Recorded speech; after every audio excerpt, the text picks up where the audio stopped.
Irmãos, agora nós vamos aplicar um pouquinho daquilo que nós acabamos de refletir, num aspecto bem mais prático, observando ainda uma particularidade, talvez muito negligenciada, da soberania de Deus nesse processo de santificação que nós experimentamos, mas também observado de uma forma muito compungente pelos escritores bíblicos, pelos reformadores, pelos puritanos também.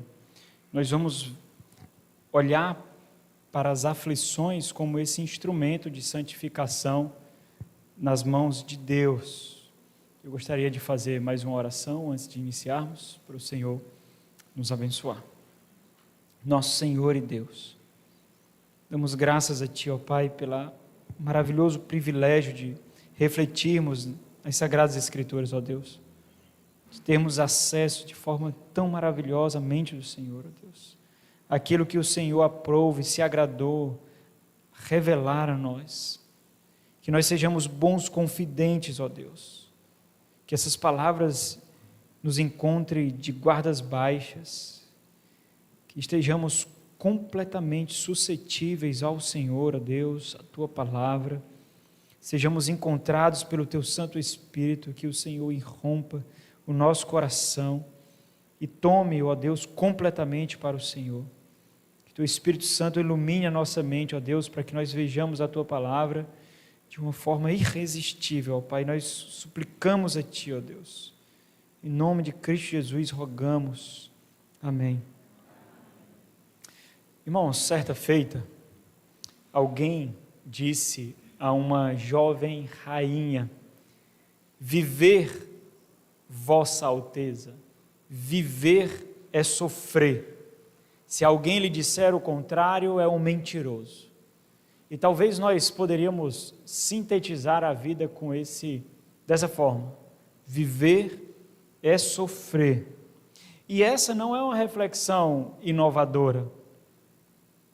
Mesmo que nós fujamos dela constantemente, ela baterá a nossa porta de uma forma profundamente experiencial. Por mais que nós corramos, por mais que nós busquemos, por exemplo, uma vida saudável, nós invariavelmente nos encontraremos com as enfermidades, com as doenças. Embora que nós sejamos muito precavidos e organizados, invariavelmente nós nos encontraremos com as dificuldades da vida. E esse mesmo pensamento está na reflexão, por exemplo, de pessimistas muito conhecidos, seja por personalidades, seja por instituições e religiosas, por religiões, como Arthur Schopenhauer, como Friedrich Nietzsche, como o budismo, como o hinduísmo. Eles têm essa percepção de pessimismo acerca da vida. Mas essa é uma realidade que permeia também todo o texto bíblico. O próprio Senhor Jesus não somente foi exemplo disso, mas Ele afirmou. E aí você pode abrir a sua Bíblia em João capítulo 16, no versículo 33, Ele diz: no mundo passais por aflições.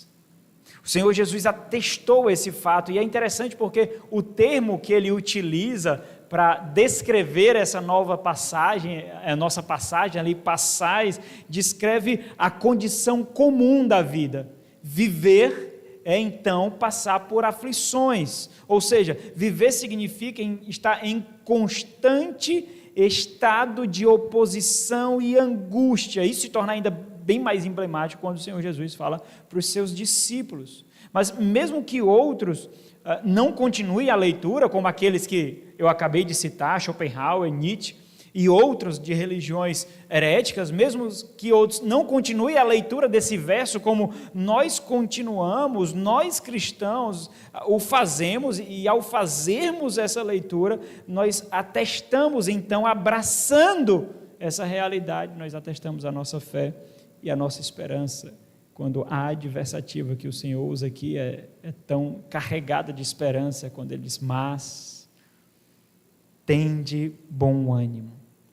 Tem de bom ânimo aqui, é um termo só e significa ser constante na confiança e coragem. No mundo passareis, mas ser constante na coragem e na confiança. E ele vai dizer o porquê disso. Eu venci o mundo. A ideia de vencer é de que algo foi derrotado porque alguém o conquistou. Eu conquistei o mundo. Ele foi derrotado por mim. Essa é a ideia. Um autor que já não está mais entre nós, ele fez a seguinte atestação. Afirmo, disse ele, que alguma forma de sofrimento é praticamente indispensável para a santificação. E é verdade isso, não é? O puritano Thomas Brooks, ele foi ainda mais contundente, ele diz, assim como o nosso maior bem vem por meio dos sofrimentos de Cristo, assim, a maior glória de Deus que ele recebeu de seus santos vem por meio dos sofrimentos deles.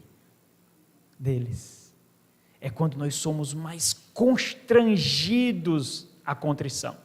É quando nós somos despidos das vestimentas desse mundo por termos a mais profunda percepção de que elas não nos vestem de fato, de que as estruturas desse mundo não nos sustentam de fato, de que nós somos pó que perece e vento que passa e carne que apodrece, se não for o Senhor da vida nos sustentando, nos amparando. Por isso que o sofrimento sempre foi observado pelos autores santos e pelos santos da história como um instrumento não à parte da soberania de Deus, mas um instrumento do próprio Deus, o próprio Senhor da vida. E qual é o meu ponto aqui? De que, embora vivamos numa era que idolatra o conforto, que idolatra as comodidades, que descarta completamente o sofrimento como desprovido de qualquer aspecto negativo, essa nunca foi a realidade dos santos do passado. Nunca. O sofrimento não é um espasmo do plano de Deus. O sofrimento na nossa vida não é um lapso do governo de Deus. Basta nós olharmos para os próprios testemunhos dos santos das Sagradas Escrituras e nós observamos que para eles os sofrimentos, eles sempre foram instrumentos para nos aproximar do Senhor.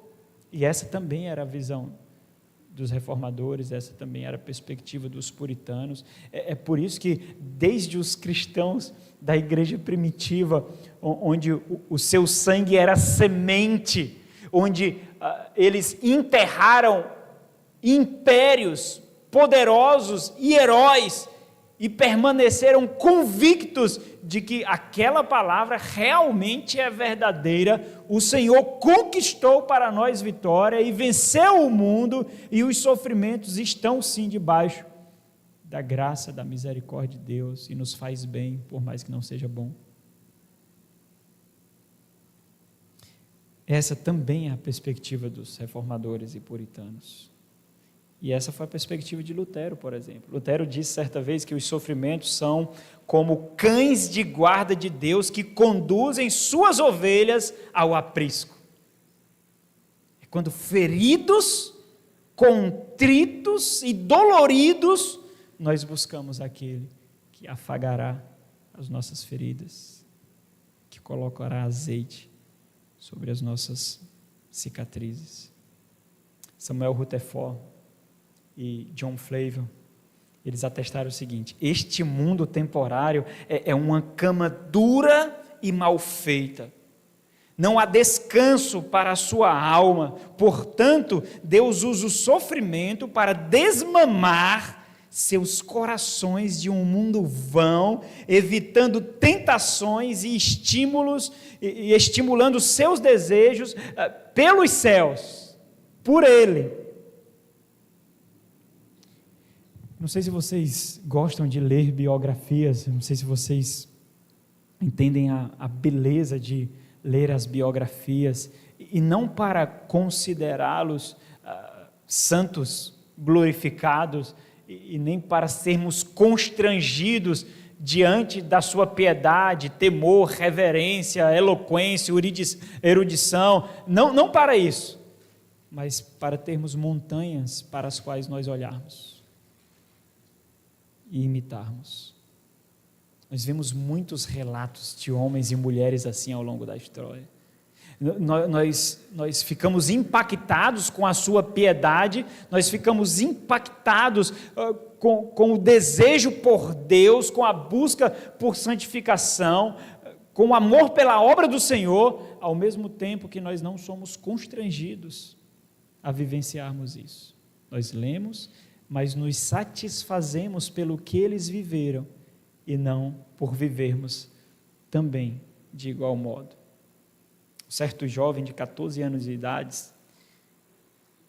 se tornou órfão, buscou os seus estudos, se tornou pregador do Evangelho, pastor presbiteriano, na então Nova Inglaterra, que depois foi conhecido como os Estados Unidos da América, firmou um noivado com uma mente proeminente, talvez a maior mente da Nova Inglaterra ali, mas aos 27 anos ele foi diagnosticado com tuberculose e isso significaria a sua sentença de morte, dias contados, cronômetro iniciado. E ele decidiu dedicar o resto da sua vida pelo Senhor, para a pregação do Evangelho, se tornou missionário pioneiro entre os nativos dos Estados Unidos, entre os índios, que não gostavam de brancos e eram canibais, dormia no chão, seu travesseiro era o relento, mas era conhecido pela vida de oração.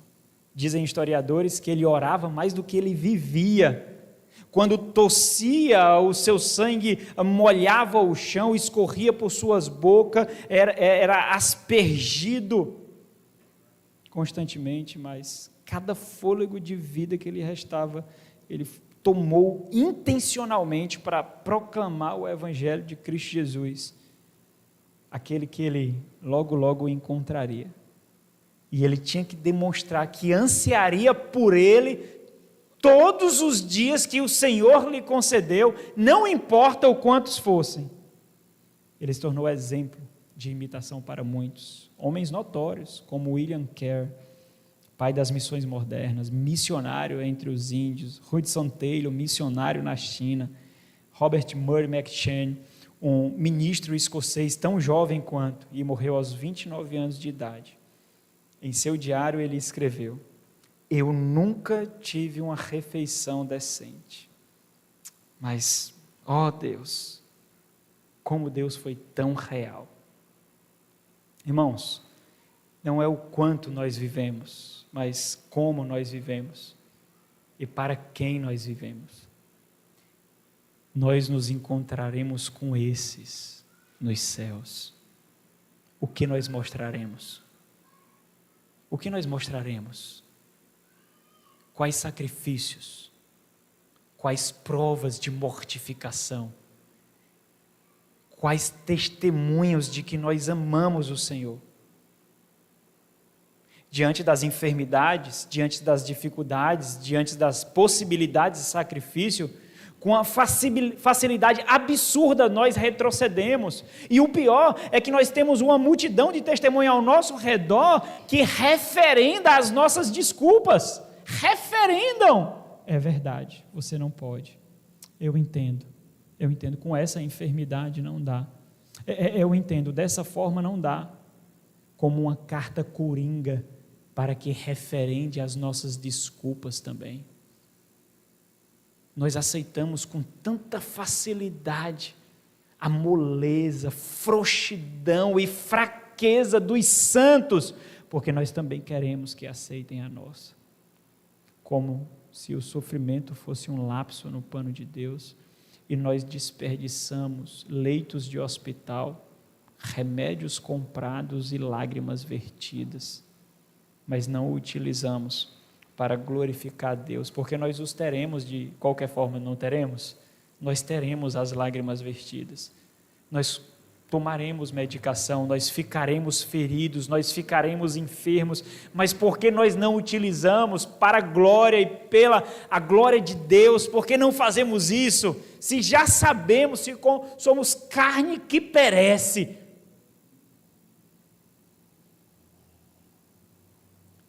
O salmista do Salmo 119, ele é muito emblemático, refletindo sobre o sofrimento. Nós sabemos algumas coisas sobre esse salmo. Pode abrir no Salmo 119, a nossa base para reflexão será essa.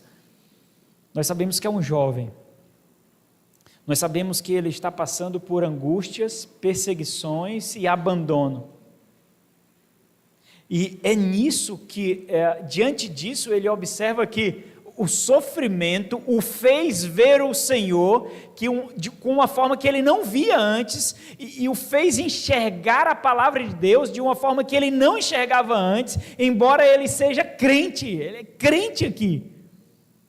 É por isso que ele se apega ao Salmo 1. E todos os salmos se sustentam nos 2 primeiros salmos. Por isso que os 2 primeiros salmos são um prefácio de todo o saltério, porque ali é atestado quem é o bem-aventurado. O bem-aventurado ali permanecerá, frutificará e prosperará. O Senhor não abandonará e o ímpio não, o ímpio perecerá. E é assim que eles pleiteiam diante das injustiças. Eu sou aquele, Senhor, do Salmo 1, eu sou aquele, e olha para mim aqui, mas eu sou aquele. Então o Salmo 119 é um hino de louvor à lei de Deus. O Salmo 119 é o raio-x daquilo que o Salmo 1 descreve. Aquele que ama a lei do Senhor. Como ele ama a lei do Senhor. Aí tem o Salmo 119 para mostrar como ele ama a lei do Senhor. E ele observa como a lei do Senhor, nós veremos isso amanhã, como a lei do Senhor é motivo de contrição, gratidão e alento. Não opressão. A gente tem a lei do Senhor como instrumento de opressão, cerceamento de liberdade. Olhamos a lei como carnais e ímpios e não entendemos que a lei é a expressão visível da vontade de Deus e julgamos como se fosse o cerceamento da nossa liberdade. É um algoz da nossa autonomia, isso é, porque não somos autônomos. Não somos, mas a expressão de deleite, é porto seguro, é assim que ele atesta, e faz um hino para essa lei, de forma eloquente, aplicativa, experiencial e compungente, e ele atesta as aflições, é um instrumento de aproximação de Deus, quando visto pelo prisma da palavra de Deus, de outra forma não é. Não é um desmame, de outra forma. É um cerceamento daquilo que amamos, porque se amamos o mundo, é um cerceamento dele, é uma privação dele. Então isso quer dizer que ao olharmos para as angústias, para as aflições, que são inevitáveis na nossa vida, nós devemos observá-las como instrumentos do Senhor para o bem dos santos. E ele não está pedindo que compreendamos. Esse é um passo de fé, constatação e confiança em fé. Agora, por que os crentes devem ter essa perspectiva? Por que deve ser essa a nossa perspectiva? Porque não ter essa perspectiva significa simplesmente duvidar do amor de Deus, da graça, da misericórdia, da providência e da fidelidade de Deus, como se fossem mutáveis e infiéis, variáveis, dependendo da nossa condição de santidade. Tem uma oração puritana, versando sobre isso, batendo nas portas de Deus, diante da angústia, que diz assim: Senhor, tiveste misericórdia de mim, Senhor. Deste um duro golpe em meu orgulho, o falso Deus do ego, e caí em pedaços perante ti.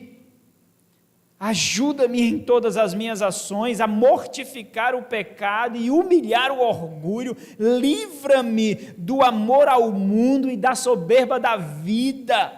De tudo aquilo que é natural ao homem caído e permite que a natureza de Cristo seja visto em meu viver diário. O sofrimento nos humilha e nós precisamos ser humilhados.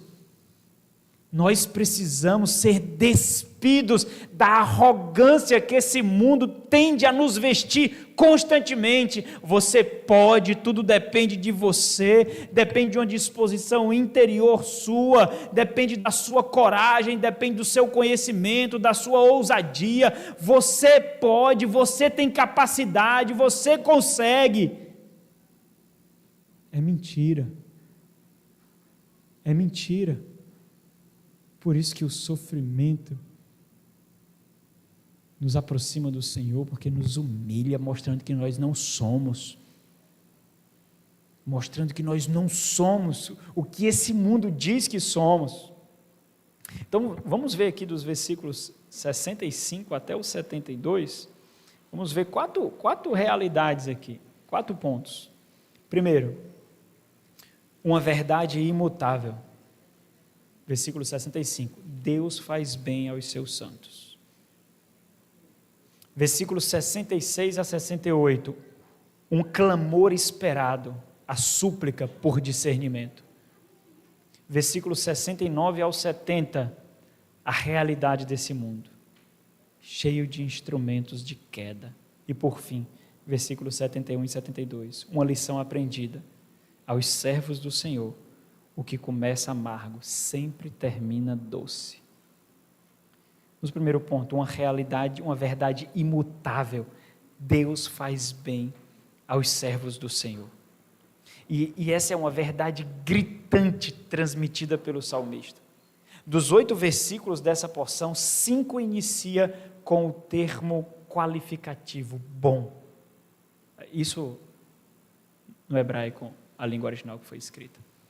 Bom, então seria assim, versículo 65, bem tens feito ao teu servo. 66, bom juízo e conhecimento ensina-me. Versículo 68, bom és tu e bem fazes, ensina-me.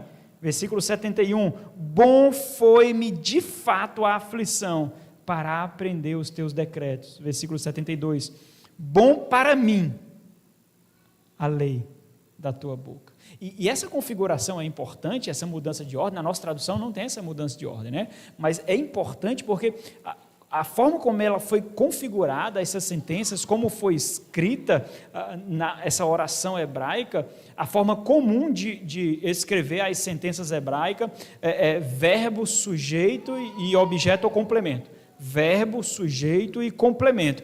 Quando nós vemos esse padrão sendo alterado, nós vemos intencionalmente o autor destacando algo, colocando a ênfase em algo. Então ele está descrevendo, diante desse contexto de sofrimento, a bondade de Deus, a compaixão de Deus, a graça de Deus. Observa como isso é um antídoto para blasfêmia e murmuração. Porque a grande diferença de murmuração e queixa, de murmuração e lamento, é justamente o ingrediente da gratidão. Sem gratidão, o lamento não é lamento, o lamento é murmuração. É por isso que nós vemos os salmistas de forma tão nua, tão honesta, pleiteando a Deus em oração, com orações que nós não temos a ousadia de fazer, porque nós não entendemos aqui a dinâmica que ele faz. Onde tu estás, ó Deus, não vês, ó Deus, o teu servo sendo afligido. É assim que eles oram. Eles oram assim. O ponto aqui, está sendo atestado aqui, é de que Deus é bom e ponto final. Deus é bom. Deus é compassivo, e é por isso que ele suplica por discernimento mais na frente. E essa é uma verdade que não muda. Deus faz bem aos seus servos. Olha o versículo 65. Tens feito bem ao teu servo, Senhor, segundo a tua palavra. Agora, por que tanta ênfase aqui? Afinal de contas, Eu acho que nenhum crente seria capaz de atestar o contrário, né? Deus não é bom, Deus não faz o bem. Agora, observando todo o Salmo 119, nós podemos considerar algumas situações que motivaram o salmista aqui. Primeiro, aquilo que ele já sabia se transforma em experiência de fé. Ele já sabia que Deus era bom, mas talvez a sua concepção de bondade de Deus não havia sido provada como está sendo provada agora. Então, aquilo que poderia ser simplesmente uma experiência passageira, não uma convicção que forma a sua mente, agora estava passando pelo fogo, para ver se de fato ele amava aquele que ele proferiu amar. Ou seja, aquilo que era apenas um conhecimento intelectual, atingiu seu coração e moldou o seu relacionamento com Deus, independente das circunstâncias, independente das variações das situações da sua vida. Ele compreendeu, então, por experiência própria, que a palavra de Deus se cumpre na vida dos seus servos de forma, muitas vezes, que nós não gostamos.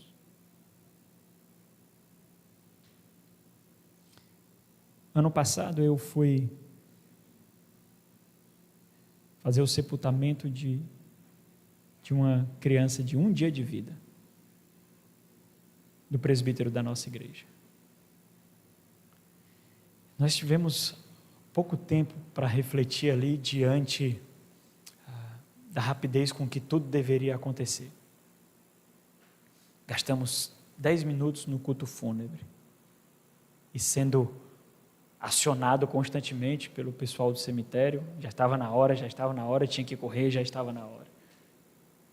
E fomos carregando aquela urna pequenina, com 2 mãos apenas, e levamos até o local de sepultamento.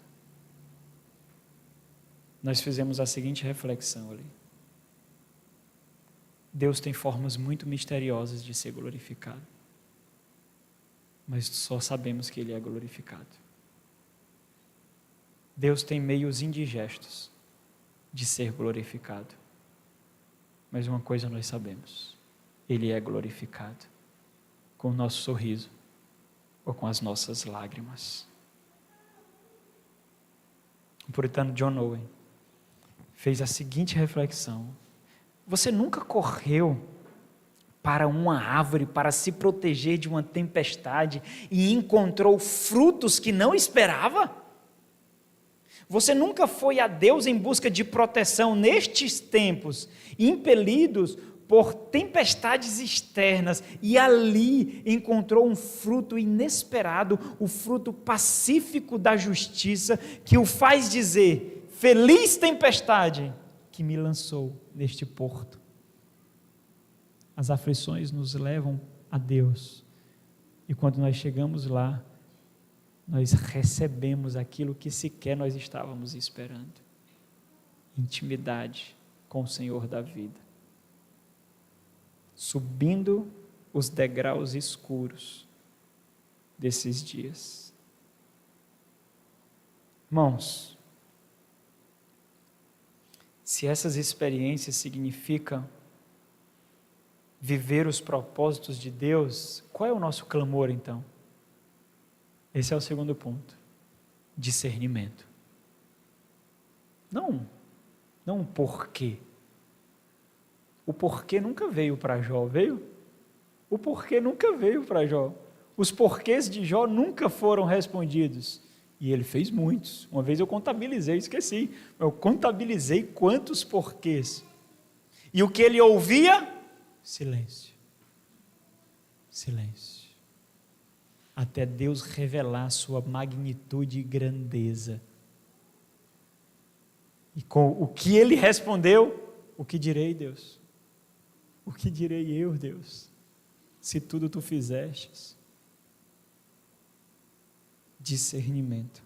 Como, Deus? Esse é o discernimento. Não é por quê, mas como. Como te glorificarei nisso? Como te glorificarei assim? Com lágrimas, como te glorificarei, com gemidos, como te exaltarei, como, Senhor. Versículos 66 a 68. Agora, antes de nós lermos,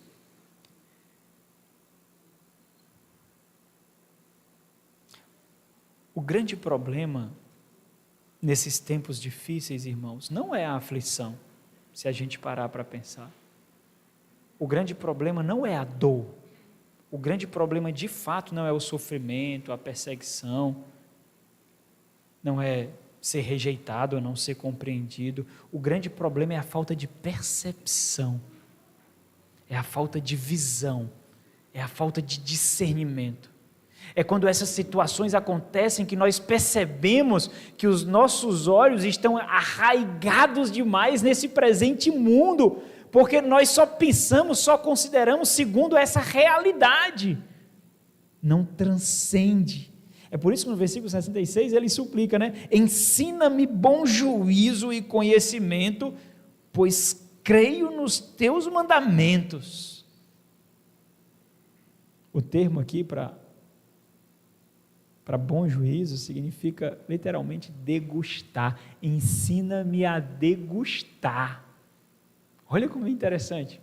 Ensina-me a degustar, ou seja, a fazer um juízo bom, já que tu és bom, a discernir com piedade e contrição, com entendimento, pois eu creio nos teus mandamentos. E olha que confiar nos mandamentos de Deus, confiar na lei do Senhor, significa não ser suscetível às circunstâncias da vida, significa não ser levado por experiências ou por paixões, porque sempre terá uma paixão maior do que a nossa dedicação momentânea, porque paixão é volátil, sentimentos são voláteis. Significa a firme convicção de que o Senhor é bom, de que a sua palavra é justa, de que tudo que o Senhor faz é para o bem dos santos e para a sua glória, custe o que custar. Convicção. Por isso que igrejas que são levadas por sensações, por mecanismos emocionais, são como palhas que o vento leva. Não gera comprometimento, não gera pactualidade, porque modela corações segundo o mundo passageiro, assim como ele é. E sem dúvida aqui, essa oração, ela não procura atingir as partes doces da palavra de Deus, mas as amargas de fato. Isso porque nem todos os remédios têm sabor de framboesa, né, irmãos? Lá em casa, quando os nossos filhos chegaram, eles não gostavam de tomar remédio. Mas quem é que gosta de tomar remédio? Né?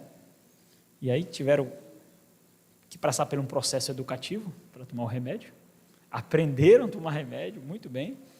E esses dias estavam tendo uma competição lá em casa, porque eles estavam tomando um antibiótico, e era aqueles comprimidos gigantes. E aí começamos com uma competição. Primeiro era partido ao meio. Deram uma engoiada, mas depois tomaram. Aí depois competiram para tomar ele todo. Tomaram ele todo. A gente fazia uma festa. E eles, pai, esse remédio é ruim. Eu disse, não. Remédio é bom porque cura. Às vezes o que nos cura tem um sabor amargo. Mas nos cura. Então, se cura é bom. Repeti isso várias vezes. E aí, quando ele pensa em dizer, pai, esse remédio é ruim, mas é bom, né, pai, porque nos cura. Isso, meu filho, está aprendendo. Não sei se vocês conhecem uma canção bonita do Paulo César, do Grupo Logos, Espinhos. Ele diz, Senhor Jesus, ainda não entendo o espinho, mas se o mesmo faz parte da tua cruz, eu o aceito, porque não sou maior que o meu Senhor, apenas servo sou, apenas servo e nada mais. Senhor, se estou por ti sendo provado, eu quero aprovado ser, agora sei o que tens a dizer e creio nisto também, basta a tua graça. É simples, não é? Mas por que nós cantamos sem viver, irmãos? Porque é tão fácil cantar.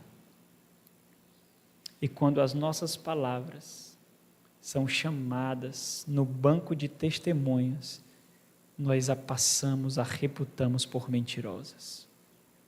Falastes, chamareis as tuas palavras para testificar ao teu favor, e elas testificam contra, porque nós fazemos as nossas próprias palavras de mentirosas. Cantamos com toda a emoção, mas no silêncio e na solidão do sofrimento, rejeitamos a Deus. O impactante na visão cristã é que a graça, irmãos, algumas vezes, também vem de fato por meio de espinhos, por meio de dores e aflições, mas nunca, nunca sem propósito, nunca sem glorificar a Deus. Olha o versículo 67. Olha o que ele diz, olha como os olhos dele foi abertos, como que as lágrimas, lavando os seus olhos espirituais, para ver o que ele não via. Antes de ser afligido, andava errado, mas agora, guardo a tua palavra. Esse andar errado aqui não é pecaminoso, irmãos. Ele é um justo aqui do Senhor, ele é um crente. Ele guarda a lei de Deus.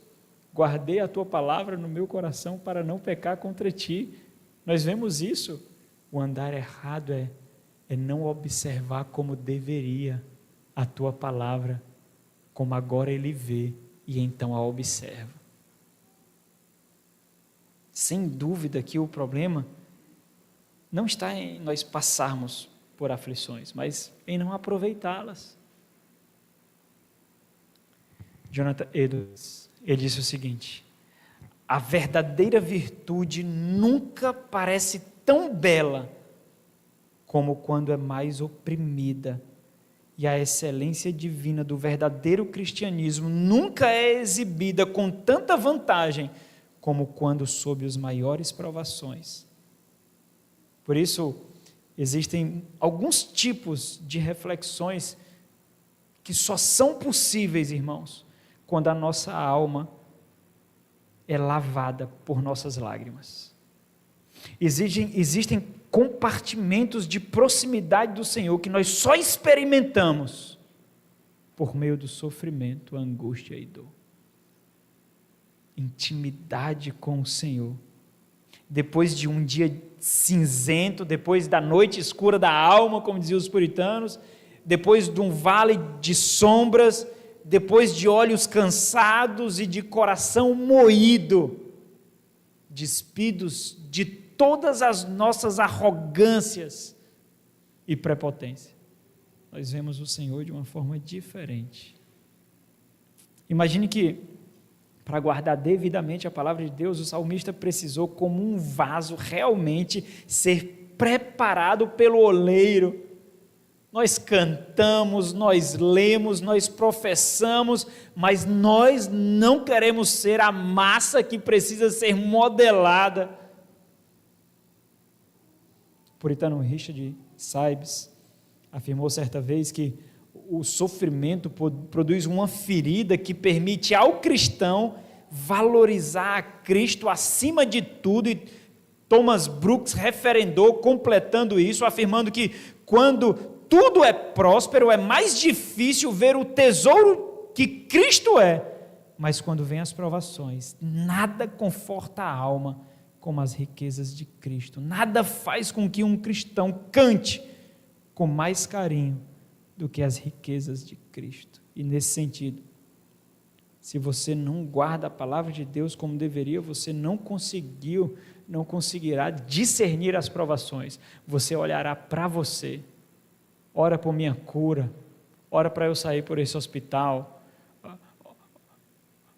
ora para Deus me dar livramento, ora para Deus me dar um emprego, ora para Deus me dar condições, e aí é você, é você, é você, é você. E nós transformamos em Deus o nosso serviçal, Versículo 68. Tu és bom e fazes o bem. Olha o que ele pede.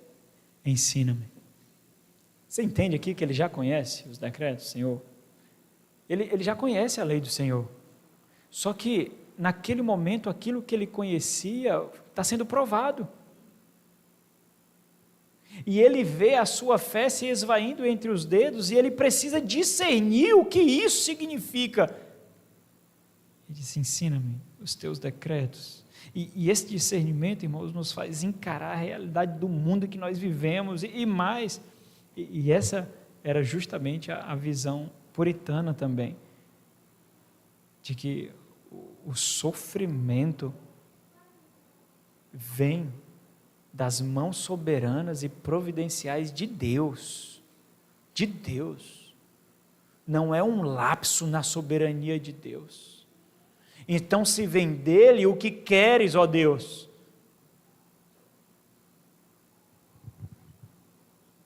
E essa é a realidade desse mundo, permeada por instrumentos de queda. Esse é o nosso próximo ponto. As aflições são instrumentos do Senhor, embora os cardos e abrolhos são instrumentos da queda. As ervas daninhas não podem fazer outra coisa a não ser revelar o mal desse mundo, fazendo entulhar o nosso coração, para que não reluza a palavra de Deus. Olha o versículo 69, diz assim, os soberbos têm forjado mentiras contra mim. Ele entende que os soberbos, que são aqueles altivos, que não se dobram para o Senhor, tende a agir para derribá-lo. Então, aqueles que não são com o Senhor, são instrumentos de queda. E ele diz, os soberbos têm forjado mentiras contra mim, contudo, apesar disso, não obstante, eu guardo de todo o coração os teus preceitos.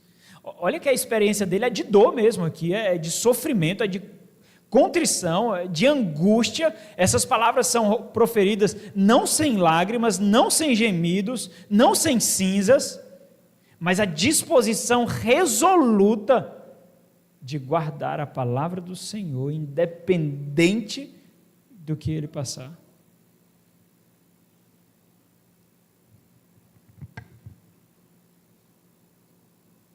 O ponto do salmista, fruto do discernimento que ele teve, é de que os perversos, os soberbos, são os próprios instrumentos de entulho, de condenação e miséria. Isso porque a falta de discernimento espiritual é característico dos ímpios, não de crentes. É por isso que no versículo 70 ele descreve esses dois. Qual é a situação do ímpio e qual é a situação do crente. Ele começa primeiro descrevendo o ímpio, é o que ele diz, tornou-se-lhes o coração insensível, a ideia de completa indiferença, como se fosse sebo, como se fosse uma gordura envolvendo o coração, que cada vez mais o torna insensível à lei de Deus. E o crente, mas eu me comprazo, ou seja, eu não sou insensível, eu me comprazo na tua lei. E aí nos versos seguintes, o salmista resume o que ele aprendeu, porque no Salmo 119, ele é dividido por blocos, cada 8 blocos é uma unidade, e aí ele arremata no versículo 71 e 72, o que ele aprendeu. Aos servos do Senhor, o que começa amargo, sempre termina doce, e essa é uma lição percebida apenas por aqueles que subiram alguns degraus na escada da cruz. John Bunyan, que sabe o que isso significa, ele diz o seguinte, disse que em alguns países as árvores crescerão, mas não darão frutos, porque ali não há inverno. O Senhor abençoe todas as estações para o seu povo e o ajude a se comportarem bem em todos os momentos que passam sobre eles. Nós passamos por períodos invernosos, irmãos. Nós passamos por esses períodos. O que nós fazemos com ele? O que nós fazemos? Há um propósito no sofrimento. Há um propósito na angústia. Nada disso é vão. Olha o versículo 71. Foi-me bom ter eu passado pela aflição, para que aprendesse os teus decretos. Eu vou enfatizar mais uma vez. Ele conhece a lei de Deus. São sinônimos os termos aqui: decretos, desígnios, mandamento, leis, estatutos. Você vai ver permeando todo esse salmo, esses termos, como falando a mesma coisa, descrevendo a mesma coisa: palavra, esperança, promessa. Todos os termos são intercambiáveis aqui para falar sobre a lei de Deus, sobre os propósitos eternos de Deus, e a percepção que ele sai disso, não é que ele vai ficar com a fé balanceada, simplesmente, é que percebendo, outras porções do Salmo 119, nós vamos ver isso, ele clamando a Deus, agora com maiores gemidos do que esperança, outras porções, e ele sente a fé se esvaindo por entre os dedos, e ele busca por vida. E a percepção dele de vida não é vida material, física, é vida espiritual, porque ele não consegue contabilizar o fato de passar pela possibilidade de perder a fé em Deus. Dá-me vida, Senhor, para que vivas. Por isso ele suplica: vivifica-me, ó Deus, vivifica-me. Então é desnudo das roupas desse mundo que nós percebemos de fato o que significa vida. Vida é estar em Deus. Vida é ter Deus como centro. Vida é viver para Cristo. Vida é estar irmanado com irmãos que testificam da mesma fé, da mesma esperança. Isso é vida. E é com essa percepção, então, que ele pode atestar: foi bom ter passado por aflição, porque eu não via como vejo agora. Eu não entendia como entendo agora. Aprendi algo que somente a aflição pode ser a minha tutora. É o que ele quer dizer aqui. Versículo 72. Para mim vale mais a lei que procede de tua boca do que milhares de ouro e de prata. Meus irmãos, para a gente finalizar, existem duas maneiras de nós sairmos das batalhas que nós enfrentaremos invariavelmente. As batalhas com as angústias, dores e sofrimentos. Só existem duas maneiras de sairmos das batalhas que nós enfrentamos. Nós podemos sair mais fortalecidos na fé, em plena dependência do Senhor, por isso cada vez mais perto dele, através desses estágios de desmame desse mundo, ou nós podemos sair insensíveis por causa das inclinações egoístas que constantemente gritam: não sofra, não lute, você não merece, foi injustiça, não vale a pena. E não glorificar o Senhor, mas buscar a glória própria. Só essas duas formas de sairmos. Alguém disse certa vez: a pedra preciosa não pode ser polida sem fricção, nem um homem aperfeiçoado sem provação. Que o Senhor nos conduza graça, irmãos, para que nós possamos experimentar de fato o que significa estar debaixo do plano soberano de Deus, inclusive com as nossas lágrimas, perda de entes queridos e dores. Vamos orar.